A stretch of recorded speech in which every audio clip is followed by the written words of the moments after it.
वो दरवाजा कभी मत खोलना जो बिना दस्तक के खुद ब खुद खुल जाए।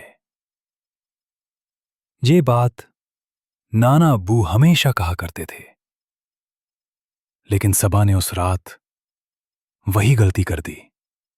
रात के ठीक 3:03 पर लाहौर के बाहरी इलाके में बने पुराने हवेली जैसे घर में सबा की नींद एक आवाज से टूटी। सबा,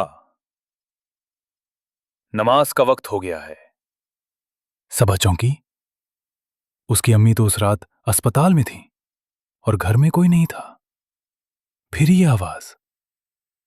उसने सोचकर दरवाजा खोला। सामने कोई नहीं था। सिर्फ फर्श पर एक गीला नमाजी चटाई पड़ा था, जैसे किसी ने अभी अभी उस पर वुजू के बाद नमाज अदा की हो।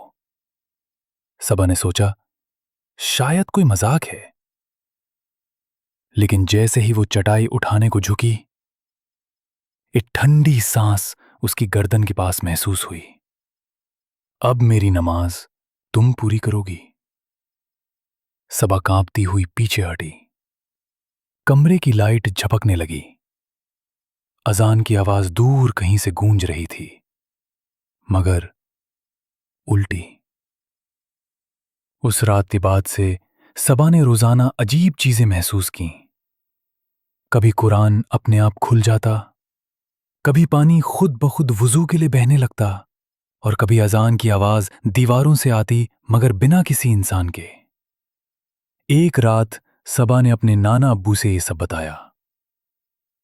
वो खामोश हो गए, फिर बोले, जिस कमरे में तू रह रही है वहां पहले एक अल्लाह वाला ठहरा था, लेकिन उसे नमाज अधूरी छोड़कर जाना पड़ा। अब वो रूह अधूरी नमाजों की तलाश में है। सबा ने डरते हुए पूछा, तो क्या होगा नाना अब्बू? नाना अब्बू ने कहा, अगर तुझे दोहराई गई नमाजें याद हों तो रोज एक एक करके उसकी तरफ से अदा कर दे, वरना वो तुझसे जबरदस्ती करवाएगा और फिर तू भी वहीं फंस जाएगी। सबा ने अगले ही दिन से फर्ज नमाजों की नीयत से कज़ा नमाजें अदा करनी शुरू कर दी। हर नमाज के बाद उसे लगता कमरे की हवा थोड़ी हल्की हो गई है। लेकिन जुम्मे की रात, जब सबा ईशा की नमाज के बाद तस्बीह पढ़ रही थी, तो सामने वही नमाजी चटाई रखी थी और उस पर कोई बैठा था, सिर झुका हुआ,